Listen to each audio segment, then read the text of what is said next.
Hello students, आज के इस लेक्चर में हम देखने वाले हैं कि प्रेजेंट कंटिन्यूअस टेंस क्या होता है और उसके हम सेंटेंसेस किस तरीके से बनाते हैं। ठीक है, अभी तक हमारा टेंस कंप्लीट हो चुका है। हमने प्रेजेंट टेंस पढ़ लिया है, पास्ट टेंस पढ़ लिया है, फ्यूचर टेंस पढ़ लिया, मतलब कि तीनों के हमने इंडेफिनिट पढ़ लिए हैं और अब हम आ गए हैं प्रेजेंट कंटिन्यूअस पर। तो अगर आपने वो वीडियोस नहीं देखे तो आप जाकर देख सकते हैं या फिर आप डिस्क्रिप्शन में से भी चेक कर सकते हैं।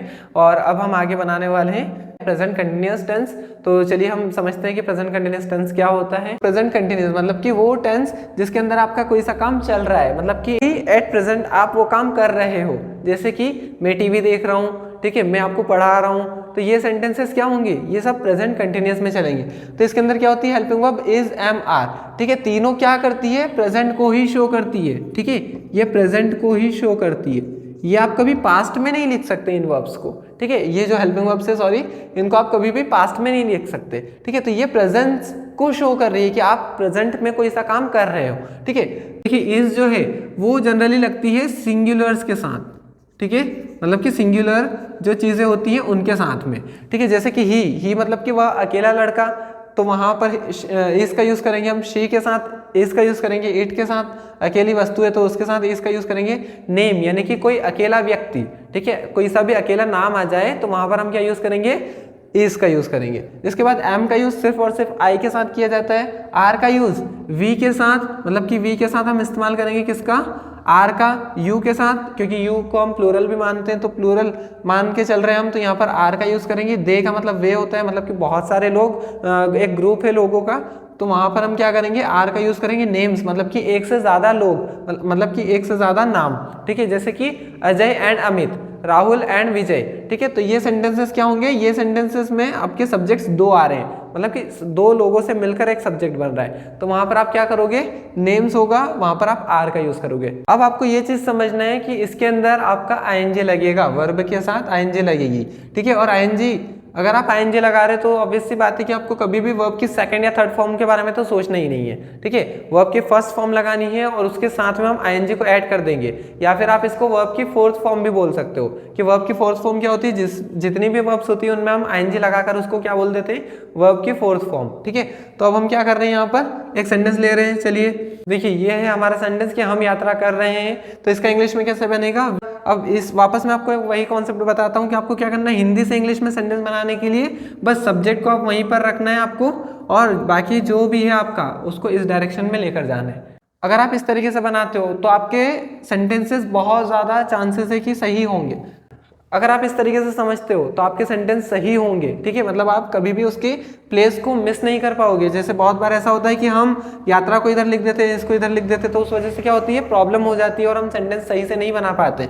तो चलिए देख लेते हैं हम इसका इंग्लिश में। हम क्या है, हम का इंग्लिश में क्या मतलब होता है, वी। ठीक है, हम यात्रा कर रहे हैं, तो देखिए है मतलब कि रहा है, रही है, रहे। वापस हमको इसकी पहचान देखना है, तो हम इस डायरेक्शन में चल रहे हैं, तो इधर से हम देख रहे हैं। ठीक है, तो आर लगता है वी के साथ, क्योंकि वी क्या है, प्लूरल है, प्लूरल नाउन के साथ या फिर प्लूरल जो सब्जेक्ट है उसके साथ हम क्या लगाते हैं, आर लगाते हैं। तो हमने क्या लिख दिया, वी आर, वी आर। ठीक है, और इसके बाद क्या कर रहे हैं हम, ट्रैवलिंग। ठीक है, travelling, travelling, we are travelling. ठीक है, यात्रा करना क्या हो गई, आपकी वर्ब हो गई। ठीक है, और अगर आप इसको इस तरीके से लिखो तो भी चलेगा।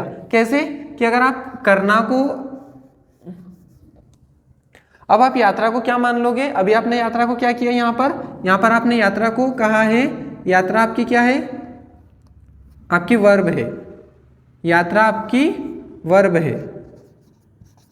लेकिन अगर आप इसको नाउन बनाना चाहो, मतलब कि यात्रा करना आपकी वर्ब है, सॉरी, यात्रा करना क्या है, वर्ब है, लेकिन अगर आप इसको नाउन में बनाना चाहो, डू अलग से लगाओ तो भी चलेगा। अब आपकी जो यात्रा है, जैसे कि अगर मैं एक सेंटेंस लिखता हूँ, वी आर डूइंग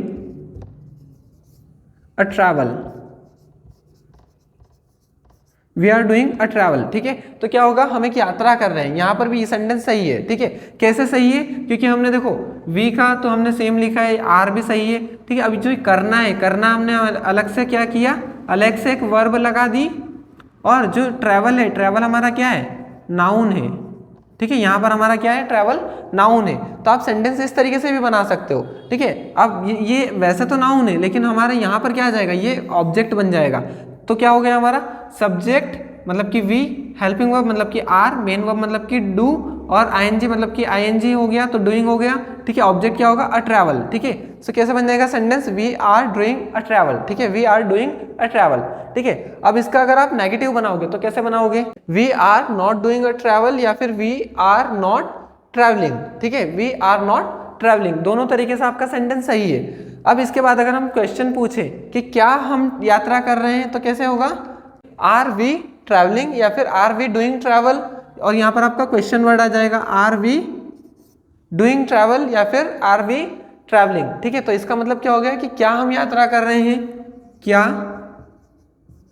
हम यात्रा कर रहे हैं, और लास्ट में आ जाएगा क्वेश्चन मार्क, ठीक है। अब हम इसी को डबल इंटरोगेटिव में बनाते हैं, मतलब कि अगर हम क्वेश्चन लिख देते हैं, ठीक है, कि हम क्या कर रहे हैं, यहाँ पर जो आपका नाउन है, जो आपका ऑब्जेक्ट, ऑब्जेक्ट के बारे में तो आप पूछ ही रहे हो, ऑब्जेक्ट आपको पता ही नहीं है कि क्या है, तो अब आप क्या करोगे, इसको किस तरीके से बनाओगे, आर वी तो सही है, आर वी वैसा का वैसा रहेगा, मतलब आपकी हेल्पिंग वर्ब तो यही रहेगी, लेकिन अब जो क्या है, क्या के लिए आप क्या करोगे, एक क्वेश्चन वर्ड ऐड करोगे जो कि क्या है आपका व्हाट आर, ठीक है, व्हाट आर वी, अब क्या कर रहे हैं, मतलब कि करना आपकी मेन वर्ब तक तो है ना यहाँ पर सेंटेंस, तो व्हाट आर वी डूइंग, ठीक है, व्हाट आर वी डूइंग, तो इसका आंसर क्या हो जाएगा, वी आर ट्रैवलिंग या फिर वी आर डूइंग ट्रैवल, ठीक है, we are doing a travel. तो चलिए एक और सेंटेंस ले लेते हैं हम, ये हमारा सेंटेंस है। अब इसको अगर हम इंग्लिश में बनाए तो कैसे बनाएंगे, वापस इसी स्ट्रक्चर को फॉलो करते हैं, इसी स्ट्रक्चर को साथ ही साथ इसी तरीके को फॉलो करते हैं, ठीक है। वह मतलब कि ही, क्योंकि क्या है, रहा है, रहा है से हमको समझ में आ रहा है कि वो कोई लड़का है, तो क्या वह चित्र बना रहा है, क्या बना रहा है, वो रहा है, रही है, रहे हैं से हम पहले लिख लेते हैं कि ही इज, ठीक है। तो इज और इज के साथ में क्या कर रहा है, वो क्या कर रहा है, मतलब कि ही इज मेकिंग, ठीक है, चित्र। अब आप क्या, कौन सा चित्र बना रहे हो, कैसा बना रहे हो, वो आपके ऊपर है, ठीक है। अब मैं क्या कर लेता हूँ, एक पेंटिंग लिख देता हूँ, ठीक है, he is making a painting, making a painting, ठीक है।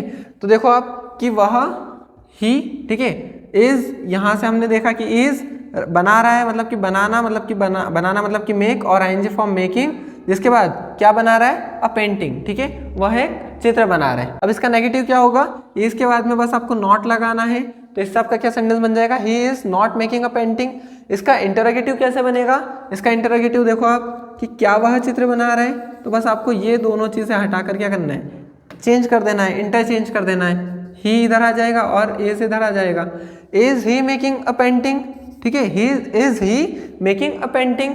जिसके बाद इसका इंटरोगेटिव नेगेटिव क्या बनेगा, तो इंटरोगेटिव नेगेटिव में क्या करना है, बस आपको अब वापस नोट लगा देना है, ठीक है, कि क्या वह पेंटिंग नहीं बना रहा है या फिर क्या वह चित्र नहीं बना रहा है, ठीक है। तो इस तरीके से आपका इंटरोगेटिव नेगेटिव बन जाएगा। सो मिलते हैं अब हमारे नेक्स्ट लेक्चर में। Thank you very much.